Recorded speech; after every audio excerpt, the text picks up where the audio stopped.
축복의 시간입니다. 우리 아침 예배로 하나님 앞에 함께 나가겠습니다. 오늘은 사사기 19장 1절에서 15절까지의 말씀을 함께 읽으시고 하나님 말씀을 나누겠습니다. 제19장. 이스라엘의 왕이 없을 그때에 에브라임 산지구석에 거류하는 어떤 레위 사람이 유다 베들레헴에서 첩을 맞이하였더니 그 첩이 행음하고 남편을 떠나 유다 베들레헴 그의 아버지의 집에 돌아가서 거기서 넉 달 동안을 지내매 그의 남편이 그 여자에게 다정하게 말하고 그를 데려오고자 하여 하인 한 사람과 나귀 2마리를 데리고 그에게로 가매 여자가 그를 인도하여 아버지의 집에 들어가니 그 여자의 아버지가 그를 보고 기뻐하니라. 그의 장인 곧 그 여자의 아버지가 그를 머물게 하매 그가 3일 동안 그와 함께 머물며 먹고 마시며 거기서 유숙하다가 넷째 날 아침에 일찍이 일어나 떠나고자 하매 그 여자의 아버지가 그의 사위에게 이르되 떡을 조금 먹고 그대의 기력을 돋운 후에 그대의 길을 가라. 두 사람이 앉아서 함께 먹고 마시매 그 여자의 아버지가 그 사람에게 이르되 청하노니 이 밤을 여기서 유숙하여 그대의 마음을 즐겁게 하라. 그 사람이 일어나서 가고자 하되 그의 장인의 간청으로 거기서 다시 유숙하더니 5째 날 아침에 일찍이 일어나 떠나고자 하매 그 여자의 아버지가 이르되 청하노니 그대의 기력을 돋우고 해가 기울도록 머물라. 하므로 두 사람이 함께 먹고 그 사람이 첩과 하인과 더불어 일어나 떠나고자 하매 그의 장인 곧 그 여자의 아버지가 그에게 이르되 보라, 이제 날이 저물어가니 청하건대 이 밤도 유숙하라. 보라, 해가 기울었느니라. 그대는 여기서 유숙하여 그대의 마음을 즐겁게 하고 내일 일찍이 그대의 길을 가서 그대의 집으로 돌아가라. 그 사람이 다시 밤을 지내고자 하지 아니하여 일어나서 떠나 여부스 맞은편에 이르렀으니 여부스는 곧 예루살렘이라. 안장지운 나귀 2마리와 첩이 그와 함께 하였더라. 그들이 여부스에 가까이 갔을 때에 해가 지려 하는지라 종이 주인에게 이르되 청하건대 우리가 돌이켜 여부수 사람의 이 성읍에 들어가서 유숙하십시다. 주인이 그에게 이르되 우리가 돌이켜 이스라엘 자손에게 속하지 아니한 이방 사람의 성읍으로 들어갈 것이 아니니 기브아로 나아가리라. 우리가 기브아나 라마 중 한 곳에 가서 거기서 유숙하자 하고 모두 앞으로 나아가더니 베냐민에 속한 기브아에 가까이 이르러 해가 진지라. 기브아에 가서 유숙하려고 그리로 돌아 들어가서 성읍 넓은 거리에 앉아 있으나 그를 집으로 영접하여 유숙하게 하는 자가 없었더라. 우리는 지난 시간에 미가의 이야기를 통해서 이스라엘의 종교적인 타락상 그 한 단면을 여실히 봤습니다. 오늘부터 시작되는 19장의 말씀부터 사사기 21장 마지막까지 한 이야기가 등장됩니다. 근데 그 이야기는 종교적 타락상의 결과, 그 사회는 어떻게 되어가고 있는가, 그 사회의 분열, 그 사회의 극악한 혼란의 모습, 이런 단면을 보여주는 너무 안타깝고 또 현 시대에도 굉장히 자주 일어나고 있는 내용이라 할 수 있는 부분입니다. 그리고 오늘 나온 이 얘기가 출발점이 됩니다. 여러분이 이 얘기를 통해서 그냥 혀를 끌끌 차고 우리는 아니지 라고 하는 데서 멈추지 말고 하나님이 나에게, 우리 가족에게, 우리 공동체에게, 이 나라에게, 이 시대에게 무엇을 원하시는가, 그 하나님의 음성을 듣는 축복의 시간이 되면 좋겠습니다. 오늘 1절은 그때에 이스라엘에 왕이 없었다는 말로 새로운 이야기가 시작이 되고 있습니다. 말 그대로 우리가 사사기를 관통하는 핵심 주제죠. 자, 그때 이스라엘에 왕이 없을 때 사람들은 어떻게 행했는가? 오늘 1절에 보니까 에브라임 산지 구석에 거하는 어떤 레위 사람이 유다 베들레헴에서 첩을 취합니다.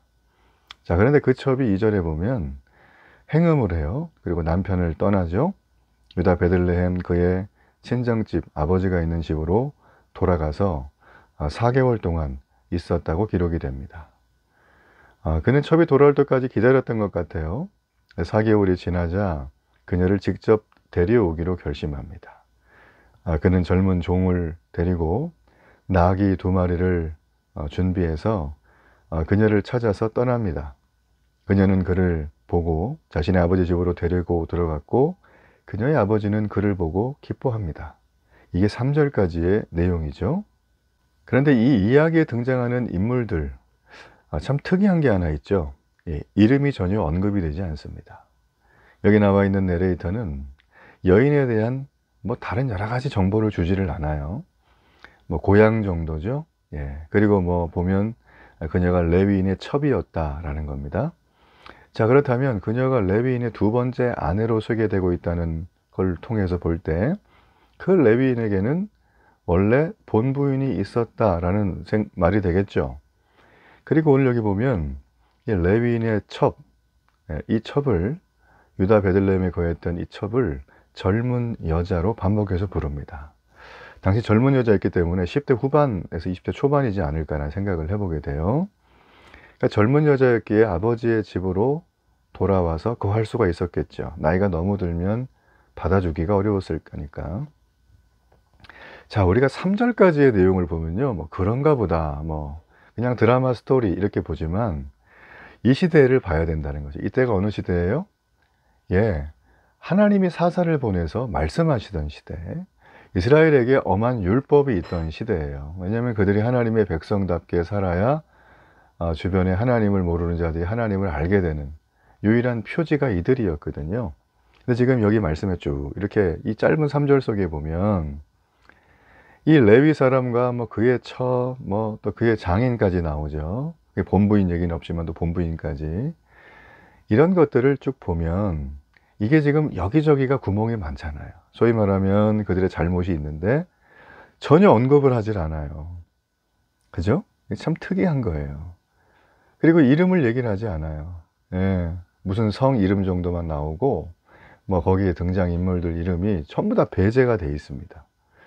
여러분, 성경에서 사람의 이름이 등장하지 않는 건 좋은 의미가 많을까요? 부정적인 의미가 많을까요? 그 시대를 단적으로 꼬집을 때 보통 이래요. 그 시대의 악행, 하나님을 떠난 모습, 그런 걸 얘기를 할 때 보통 이런 맥락으로 간다는 거죠. 그러니까 성경은 글이 없던 시대, 그러니까 글을 읽고 글을 쓰고 글을 이렇게 할 수 있는, 그러니까 책자가 없던, 활자가 없던 그런 시대에 사람들에게 전해지기 위해서 쓰다 보니까 사람들이 이렇게 보면 평소에 대화하면 우리가 1시간 전에 한 대화도 기억이 잘 안 나잖아요. 하물며 어제 한 건 기억이 나겠어요? 1년 전에 아버지가 한 거, 100년 전에 우리 고조 할아버지가 한 얘기 기억 안 나죠. 그러니까 이들이 어떻게 했냐면 노래를 했어요. 노래를 계속해서 이 히브리의 알렙베트, 그 히브리 원어의 가장 중심이 되는 그걸 가지고 음률을 만들어 가지고 보통 이야기를 전합니다. 그러다 보니까 패턴이 비슷한 게 많아요. 구약 성경을 보면 신약은 좀 달라요. 그래서 이제 이걸 통해서 해왔던 그런 시대거든요. 그러다 보니까 지금 여기도 보면 아주 핵심적인 사항을 속도감 있게 막 지나가는 거예요. 자, 여러분, 앞으로 이런 비슷한 본문이 나오면 이런 주제가 있기 때문에 이 얘기를 하시려고 그러는구나, 좀 이렇게 알고 가면 훨씬 더 성경이 재밌게 볼 수 있습니다. 살짝 이렇게 좀 옆으로 갔고요. 본문에 돌아와서 우리 본문 말씀에 또 보면, 그러니까 이제 이게 3절까지 내용만 봤을 때 이건 굉장히 지금 반율법적이고 반유대인 정서잖아요. 레위인이라는 사람이, 그죠? 갑자기 첩을 취하질 않나. 그 첩이 왔는데 또 행음을 하고 남편을 떠나요. 남편과 싸웠겠죠, 이 사람. 본부인도 있었을 거고, 나이도 젊고 어리고, 그러니까 복잡했을 거예요, 이게. 그리고 넉 달 동안 집 나갔는데 연락도 없다. 연락 없는데 또 남편이 찾으러 간다. 사실 당시 문화로는 남편이 찾으러 가지는 않습니다. 그냥 쇠장가를 들든지 이렇게 되는데, 찾으러 갈 정도면 이 여인의 미모가 어땠을까. 이런 또 추측도 해보게 되죠. 근데 좌우지간이 모든 걸 우리가 또 이렇게 보면 또 재미있는 사람 하나, 이 장인이 등장하잖아요. 장인과의 만남, 여기 보면 계속 이렇게 너의 기력을 회복하라, 먹으라, 쉬고 가라. 그래서 그 얘기만 해요. 이 장인이라는 사람이 앞뒤에 어떤 내용도 없어요. 우리 딸이 지금 넉 달 동안 왔는데 도대체 당신은 내 딸을 어떻게 취급하느냐, 물건이냐, 막 이런 얘기도 전혀 없고, 그냥 사위 왔다고 좋아하고 그냥 뭐 이러는 거예요.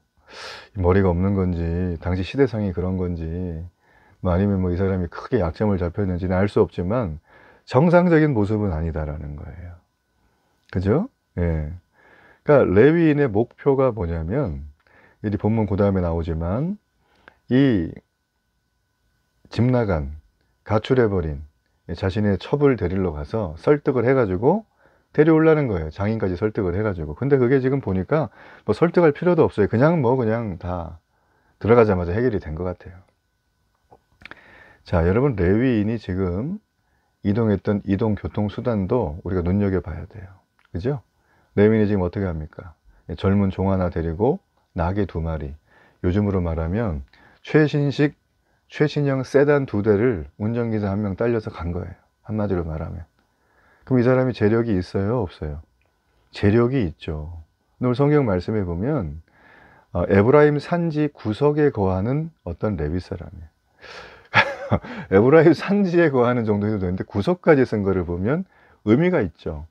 왜 구석일까? 여러분, 에브라임 산지는 성경 지리를 좀 알면 되게 이해가 편한데, 이 동네 자체가요, 이렇게 좀 부자가 나기 어려운 동네예요. 산지 구석인데요, 뭐 우리 뭐 차마고도 같은 그런 데 보면 해발 3,000, 4,000, 뭐 5,000m인데 거기 살잖아요. 사람들이 몇 가구 안 살고, 막 갈라 그러면 3박 4일씩 길 걸어가야 되고. 그럼 어떻게 발전하겠어요, 부자가 되고. 그죠? 그러니까 이런 느낌인데, 지금 이 사람은 어떻습니까? 상당히 부유한 재력이 있는 거예요. 어떻게 모았을까? 아버지가 재벌일까? 뭐 이런 생각을 또 해보게 되겠죠. 3절까지만 해도 우리가 할 얘기가 정말 많거든요, 이게. 그쵸? 근데 우리가 본문 전체를 봐야 핵심적인 영적인 메시지를 본다는 거예요. 자, 우리가 여기 보게 되면 이 레위인의 장인이죠, 머물게 합니다. 3일 동안 함께 먹고 마시고 유숙했다. 이 얘기는 뭐냐면, 우리가 왜 처갓집 내려가면 씨암탉 잡아준다 그러잖아요. 그거 한 거예요. 그리고 넷째 날 아침에 떠나려고 하니까 한 번 더 붙잡아요. 그래서 한 번 더 있고, 5째 날에도 똑같이 붙잡아요. 예. 이게 딱 보면 레위인은 그 첩을 설득하고 장인을 설득하려고 했는데, 이제 뭐 서로 다 합의가 되고 긴장이 사라진 것처럼 보이는 장면이 7절까지 계속 나옵니다. 자, 근데 보면 이 사위되는 레위인은 계속 벗어나려고 하죠. 자, 이 레위인이 5째 날 아침에도 동일하게 이제 그러는데, 이 또 장인이 잡아요. 그래가지고 쭉 하다가, 예, 이 레위인이 아니다, 나는 여기서 오늘 안 자겠다 하고선 떠나요. 떠납니다. 그러니까 이제 뭐 점심 이후에 한 늦은 오후쯤에 떠난 것 같아요. 그래서 가는데 여부수 곧 예루살렘에 이르렀다. 10절에 보면.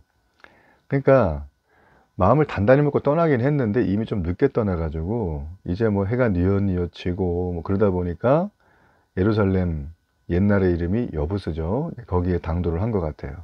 여부스에 가까이 갔을 때 이미 해가 지고 있었기 때문에 그 종이 우리 여기서 주무시고 갑시다 이렇게 제안을 해요, 그 주인에게. 그랬더니 아니라는 거예요.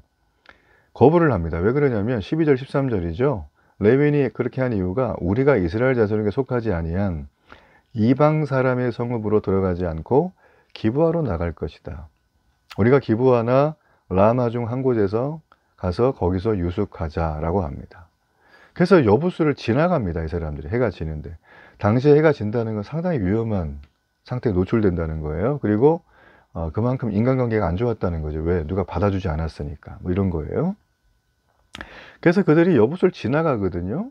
근데 오늘 여기 짧은 이 2~3절 속에 보면 레위인이 종의 제안을 거부한 이야기가 핵심적인 내용이에요. 그게 뭐냐면, 레위인의 대답이 상당히 논리적이에요. 역사적이에요. 왜 그러냐면, 그는 여부수를 이방 도시로 여겼어요. 그도 그럴 것이, 여기가 예루살렘 성읍이라고 하잖아요. 근데 여기가 아직 다윗이 점령하기 전이에요. 그러니까 여기는 이방 땅이죠. 그죠? 네. 그래서 자기는 이 이방, 즉 가나안 사람들과 절대 접촉할 수 없다. 교류하면 안 된다. 이렇게 생각을 하고 얘기를 한 거죠. 근데 지금 여러분, 이 땅은 어떤 땅입니까? 하나님의 명령이 떨어진 땅. 무슨 명령? 이들을 정복하라.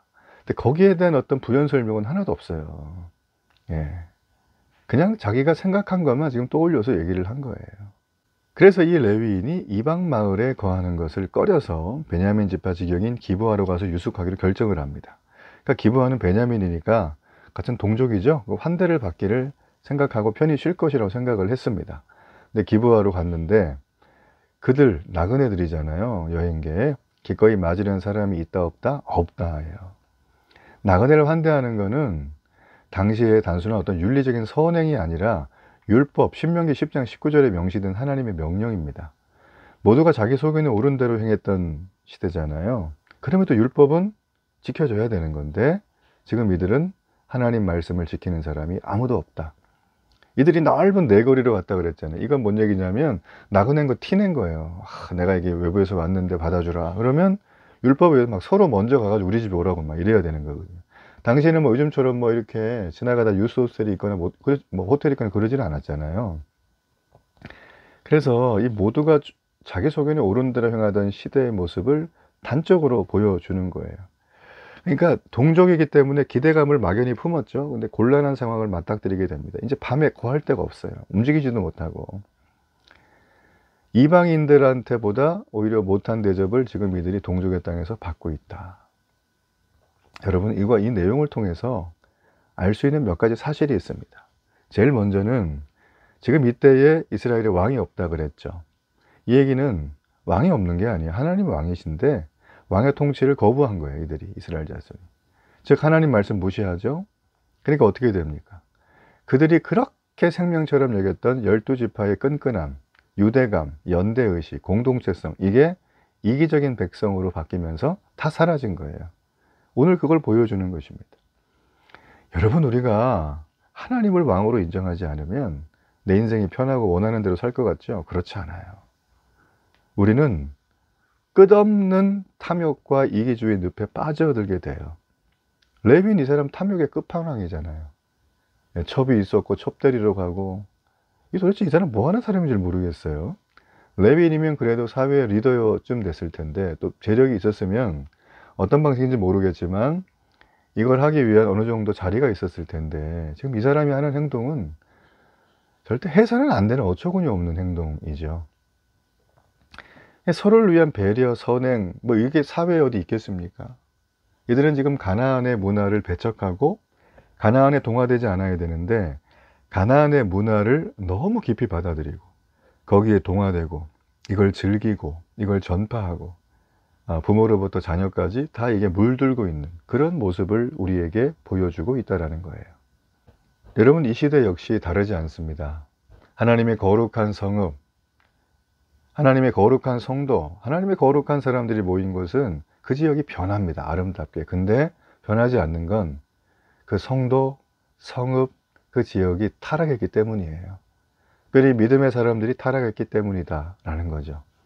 사사시대의 이 모습은 오늘날에도 여전히 반복되고 있습니다. 누가 왕입니까? 하나님이 왕으로 인정되지 않은 곳, 그분의 통치를 받아들이지 않는 곳, 그러면서도 뭐 하나님은 좋아요, 성경은 좋아요, 이 정도까지만 가는 곳은 이런 모습이 온다는 거예요. 그렇죠? 여러분 보세요. 우리가 예수님을 우리의 구세주로, 우리의 주인으로, 우리의 통치자로 삼는 이유는 그분이 우리에게 오셔서 말만 하고 지나간 분이 아니기 때문이에요. 우리를 위해 자기의 목숨을 기꺼이 내어주셨죠.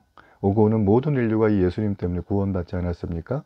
여러분, 그렇기 때문에 우리가 이 주님을 사랑하며 나가는 거예요. 믿어지시죠? 여러분, 우리는 이 주님이 우리의 주인이라면 오늘날 이 세상의 악한 모습, 이 타락한 도시, 이것을 우리가 정화하고 필터링하고 새롭게 만드는 책임이 우리에게 있습니다. 그렇다고 이 세상을 정죄하면 안 됩니다. 비판해서는 안 됩니다. 타락한 도시라고 하면서 손가락질해서는 안 되고 우리가 이곳에서 우리의 몫을 다해야 돼요. 그들을 긍휼히 여기며 그들과 함께 연대하며 그들에게 가나안 문화의 모든 씨앗들을 제거하는 일들을 내게 맡기신 사명으로 알고 해나가는 거죠. 여러분, 그런 모습으로 오늘도 그리스도가 왕이고 주인으로 삼는 참된 성도로 살기를 축복합니다. 결단의 기도를 드립니다.